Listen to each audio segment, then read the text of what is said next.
Welcome to the first episode of the Chronicles of Medicine podcast. I'm your host, Ashley. In this episode, we will explore the entrance of women into formal medical education and the acceptance of women as medical professionals in the United States starting in the mid to late 19th century. As a woman who's currently applying to medical school, this is a topic that has long interested me, and I hope that it's just as intriguing for you. Additionally, I graduated from the Bryn Mawr School and Johns Hopkins University, both of which are Baltimore-based institutions that Mary Elizabeth Garrett had an immense impact on and helped fund.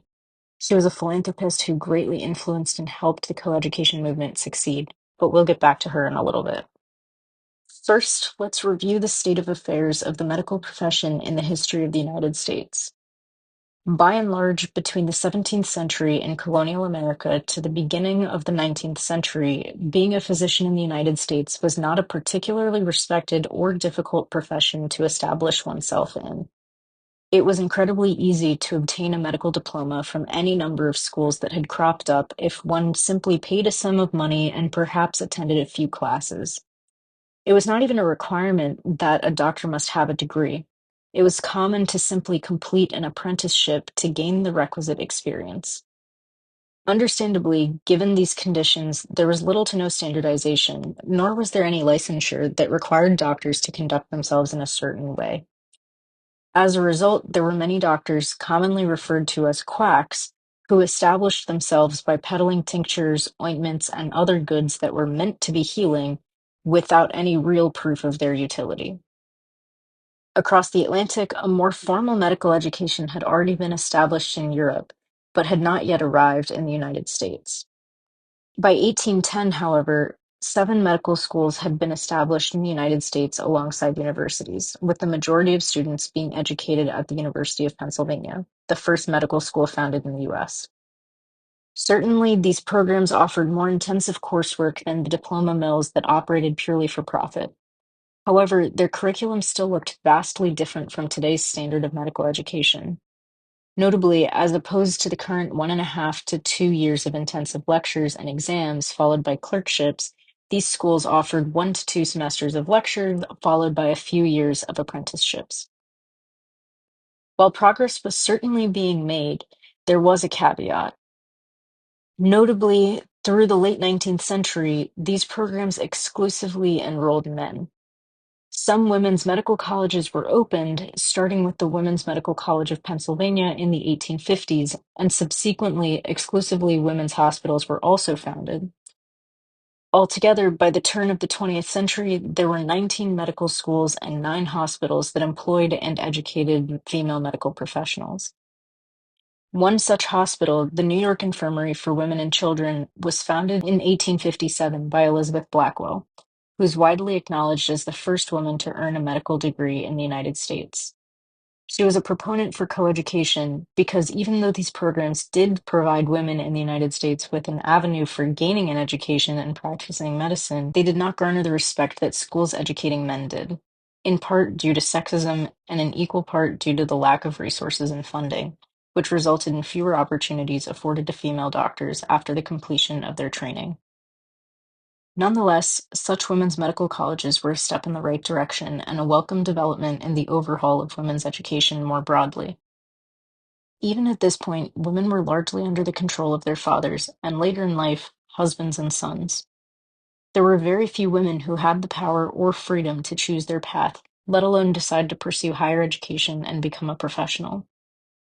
However, as it became more acceptable for women to do so, there was an increasing demand for women's undergraduate colleges that provided a nearly equivalent education to that of the Ivy League institutions that still exclusively educated men. The first of these schools are now referred to as the Seven Sisters: Barnard, Bryn Mawr, Mount Holyoke, Radcliffe, Smith, Vassar, and Wellesley. All of these schools were founded by women, which was possible due to the founders having control over their finances, being unmarried or widowed, and having no children. Their goal, first and foremost, was to provide women with the opportunity to expand their horizons, gaining knowledge and skills that would allow them to become independent and free thinkers, albeit infringing on the traditional path of becoming a wife and mother. In light of this changing educational landscape, it's not surprising that some women began advocating for the admission of women into traditionally male spaces. Of particular relevance to our discussion, medical schools.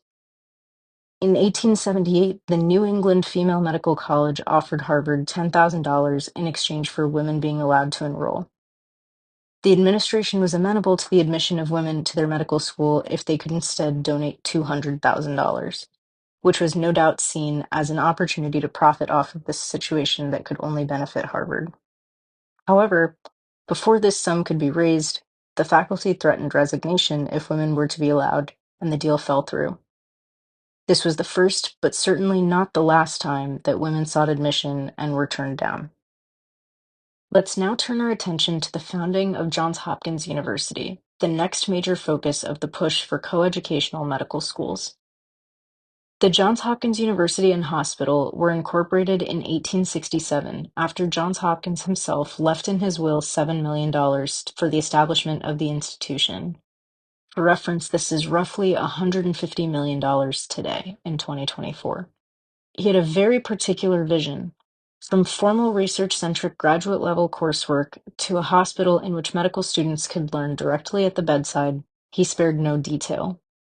Moreover, Hopkins was insistent on there being provisions for underserved people in Baltimore, qualifying that, quote, the indigent sick of this city and its environs, without regard to sex, age, or color, who require surgical or medical treatment, and the poor of the city and the state of all races who are stricken down by any casualty, shall be received into the hospital without charge, end quote.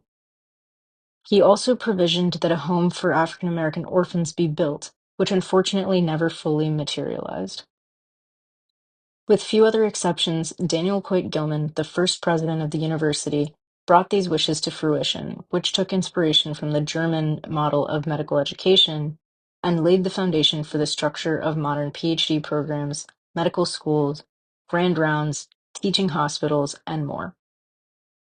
However, this was not achieved without great struggle.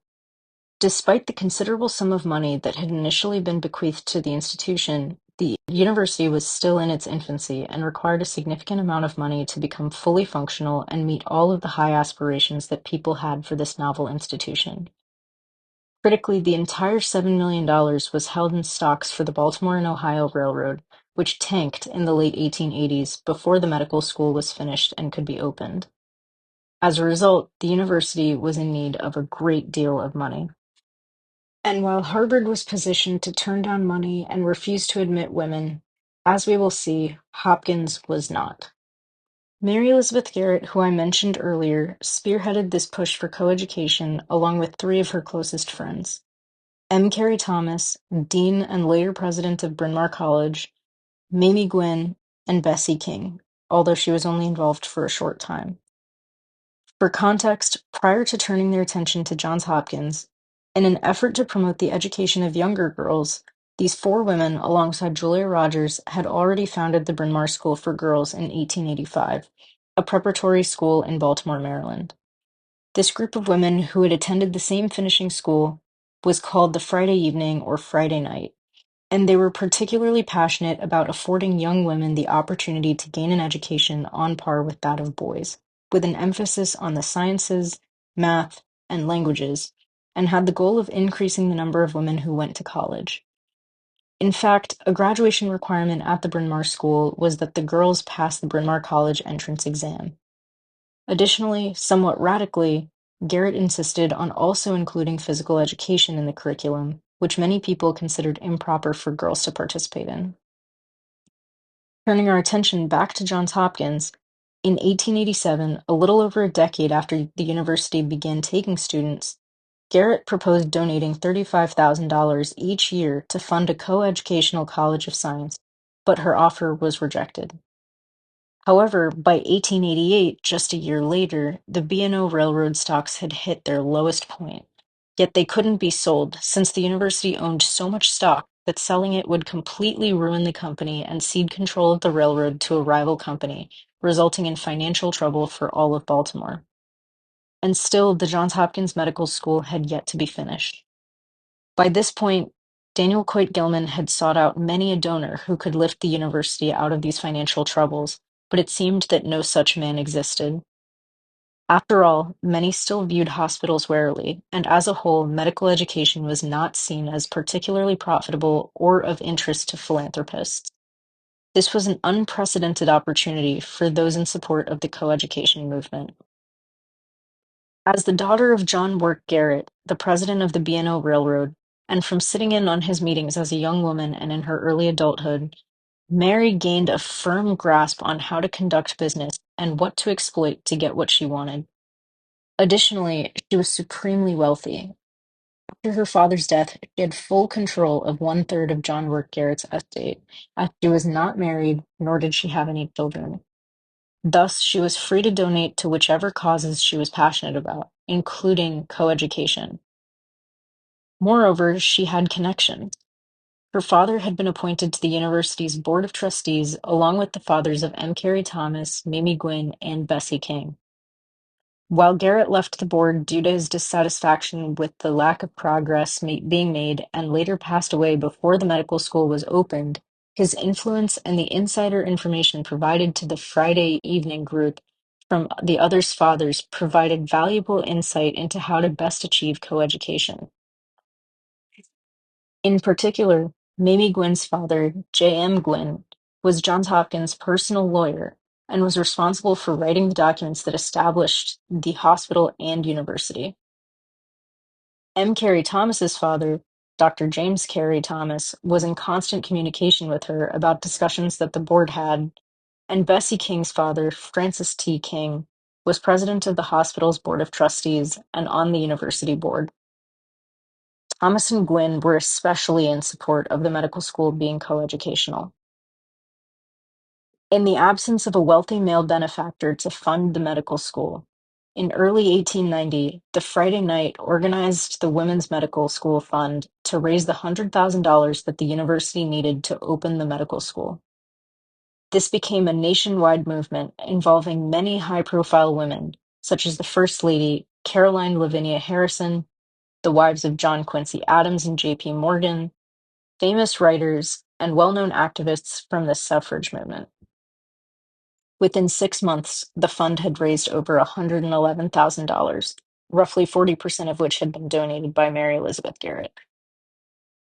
However, when presented to the Board of Trustees, although the funds were provisionally accepted and the terms of admitting women on an equal basis as men was approved, Garrett was told that the requisite amount had now increased to $500,000.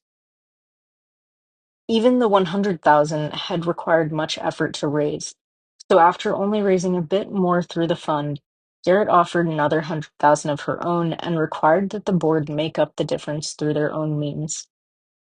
When this proved impossible in the next year, Garrett ultimately donated a total of $354,764, which when combined with the money raised through the fund, reached the $500,000. Of course, this enormous donation came with extra conditions. In addition to the equal admission of women, Garrett stipulated that the medical school must be a 4-year program and that all applicants must have a bachelor's degree, have taken biology, chemistry, physics, and have an appropriate knowledge of French and German. Should any of these conditions not be met at any time in the future, she required that the sum she donated be returned to her, or in her death, M. Carey Thomas, who in turn provisioned the money to go to Bryn Mawr College and school. This was a radical proposition, especially as it required stricter standards for all students, which the board was concerned would result in fewer applicants. However, the university desperately needed the money. It had almost been 20 years since Johns Hopkins had died, and the medical school was still unopened. And most importantly, many women at Bryn Mawr College could meet the requirements she proposed, and thus Mary posited that men should be able to as well. With no other choice, the board accepted the money and Garrett's terms, and the medical school opened in 1893. In the first class, there were 3 female students, only one of whom graduated.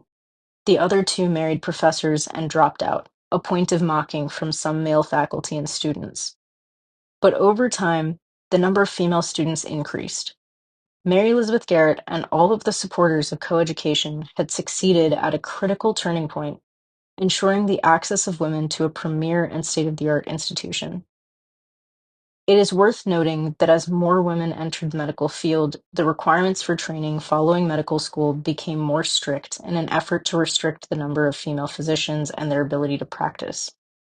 In combination with the focus on the suffrage movement and women gaining the right to vote, the number of women enrolled in medical schools decreased nationally at the turn of the 20th century. However, Johns Hopkins University did not experience this phenomenon due to the mandates that Mary Elizabeth Garrett imposed alongside her donation. Additionally, these rigid requirements for applicants that Garrett had enforced ultimately became one of the university's claims to fame in the famous Flexner Report. In 1910, Abraham Flexner surveyed all 155 of the medical schools that existed in the United States on behalf of the Carnegie Foundation. He reported on the state of medical education, strongly recommending that the proprietary medical schools that essentially sold medical degrees should be shut down, and that Hopkins be viewed as the gold standard for the blueprint for medical schools, in no small part due to Mary's stringent regulations. Mary Elizabeth Garrett's impact on medical education cannot be understated. While women have certainly worked as medical professionals assisting with childbirth and more for millennia, only in the past 150 years have women consistently been able to earn a medical degree alongside male peers in the United States. Moreover, it has taken until the past few decades to begin to truly reach nearly equal numbers of male and female physicians. Only now are some of the bastions of male-dominated medicine being cracked open, with more women pursuing surgical fields and occupying positions of power. Today, with over 50% of entering medical students being women, it's clear that the vision Garrett and those in support of coeducation had has been achieved. It is certainly my hope that this trend remains and that women are afforded the same opportunities as men in all arenas. Undoubtedly, now, our sights are set on increasing the proportion of physicians from underrepresented backgrounds, individuals from groups that were not included in the coeducation movement. While much progress has been made, there's still much to be done, and I'm eager to see what the future holds for American medical education and institutions.